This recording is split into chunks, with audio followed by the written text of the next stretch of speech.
Le grand direct de l'actu, Jean-Marc Morandini. Les Français en ont ras-le-bol du démarchage téléphonique, vente de panneaux solaires, de vérandas, de forfaits téléphoniques, d'assurances. Les appels commerciaux tournent au harcèlement téléphonique très souvent pour certains. Selon 60 millions de consommateurs, 77% des personnes reçoivent au moins un appel par semaine sur leur téléphone fixe et 32% au moins un appel par jour. Avec nous, Benjamin Dorier, bonjour. Bonjour. Merci d'être en direct avec nous sur Europe 1. Vous êtes rédacteur en chef adjoint à 60 millions de consommateurs. D'abord, où est-ce que ces gens-là trouvent notre numéro de téléphone? Ils trouvent ça dans les annuaires, tout simplement? Alors, ça peut arriver, c'est pas la source principale, hein. Il faut être conscient que malheureusement, nous, consommateurs, on donne souvent, sans s'en rendre compte, l'autorisation d'être démarché. Ça peut arriver quand on fait une commande en ligne, quand on remplit un formulaire. Généralement, il y a en petit caractère une mention qui dit que les coordonnées pourront être transmises à d'autres sociétés.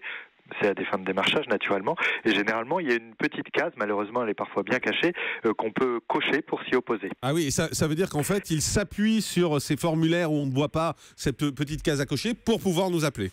Voilà, parce que derrière tout ça il y a un commerce qui est parfaitement légal de coordonnées de fichiers de consommateurs. Il y a des fichiers avec des coordonnées de milliers de consommateurs qui s'échangent entre professionnels et qui servent au démarchage. C'est-à-dire que les sociétés entre elles se vendent nos numéros de téléphone. Exactement. Ah oui, d'accord. Et est-ce qu'on peut s'opposer clairement, fermement, à ce qu'on nous appelle, à ce qu'on nous dérange pour du démarchage? Alors malheureusement aujourd'hui c'est un peu compliqué. Il y a une liste d'opposition qui existe, qui s'appelle Pacitel, mais qui a été mise en place par quelques grandes entreprises, et l'enquête qu'on a menée prouve que c'est à peu près inefficace. Ça permet pas vraiment de réduire les appels. Il y a une nouvelle liste d'opposition qui doit entrer en service, qu'on nous annonce depuis des mois, qui doit être mise en service par les autorités.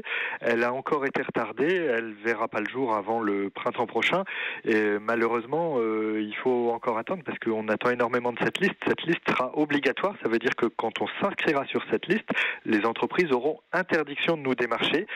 Ça a fait ses preuves dans d'autres pays européens, et malheureusement il faut encore attendre pour que ça soit mis en service chez nous. Alors ça n'existe pas encore. Pour l'instant il existe ce fameux site pacitel.fr, ça s'écrit pacitel.fr, et on nous explique, en tout cas la théorie, moi c'est ce que j'ai vu en préparant l'émission, que si on s'inscrit sur cette liste, on a à peu près 80% des sociétés recourant à la prospection par téléphone qui ne nous appelleront plus. C'est vrai ou pas? Non, c'est pas vrai. Alors cette liste, elle est facultative pour les entreprises. Donc effectivement, il y a un certain nombre de grandes entreprises qui respectent cette liste Pacitel, comme Orange, SFR, Canal+, EDF.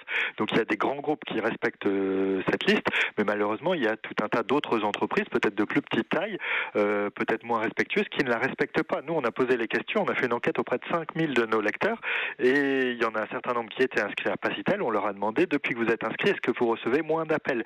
Il y a moins d'un quart des gens inscrits à Pacitel qui nous ont dit oui, je reçois moins d'appels. Ouais. Donc effectivement, au jour d'aujourd'hui, cette liste Pacitel, c'est un quasi-échec. Est-ce que s'inscrire sur liste rouge peut être une solution?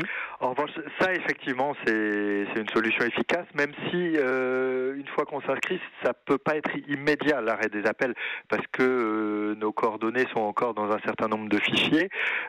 Donc effectivement, il faudra parfois de longs mois, voire parfois quelques années pour que les appels, ça se passe. La solution, est-ce que c'est pas tout simplement de changer de numéro de téléphone et se mettre immédiatement sur liste rouge si on en a la possibilité, si c'est pas très galère, quoi. Ça, effectivement, ça peut être une solution efficace, à condition d'accepter de changer de numéro et de reprévenir tous ses proches de son nouveau numéro. Est-ce que quand on donne son accord pour une vente, pour un achat par téléphone, une société qui vous démarche, est-ce qu'on a la possibilité ensuite de faire marche arrière, peut-être en raccrochant, on se dit oh là là, mais pourquoi j'ai dit oui, c'était pour m'en débarrasser? Est-ce qu'on peut faire marche arrière? Alors, oui, effectivement, si on est démarché, qu'on a accepté, on est dans le cadre du démarchage téléphonique, donc c'est une vente à distance, donc effectivement la loi protège le consommateur. On peut faire valoir son droit de rétractation pendant 14 jours après avoir acheté ou donné son accord. Ça c'est important, on a 14 jours pendant lesquels on peut faire marche arrière. Voilà, donc ça permet de protéger effectivement quand on s'est laissé convaincre un peu rapidement ce qui peut arriver. On nous appelle aujourd'hui sur nos fixes, on peut nous appeler sur nos portables aussi, ils ont le droit? Alors, malheureusement, c'est exactement la même chose. Malheureusement, ça peut arriver. Heureusement, en revanche, les appels sont nettement moins nombreux. Il n'y a que 12% des consommateurs qui reçoivent au moins un appel par semaine, d'après l'enquête qu'on a menée. En tout cas, il y a encore du travail, visiblement, en ce qui concerne ce harcèlement téléphonique et cette fameuse liste qui sera obligatoire, pas avant un an, vous nous dites, c'est ça ? Pas avant le printemps prochain. On espère quand même un petit peu moins d'un an. Eh bien, on va suivre ça avec attention. Merci beaucoup, Benjamin Dorier, d'avoir été avec nous. Je rappelle que vous êtes rédacteur en chef adjoint à 60 millions de consommateurs pour nous donner ces trucs et ces astuces pour lutter contre le harcèlement téléphonique. Une pause et ce sera le dernier mot de l'actu. À tout de suite sur Europe.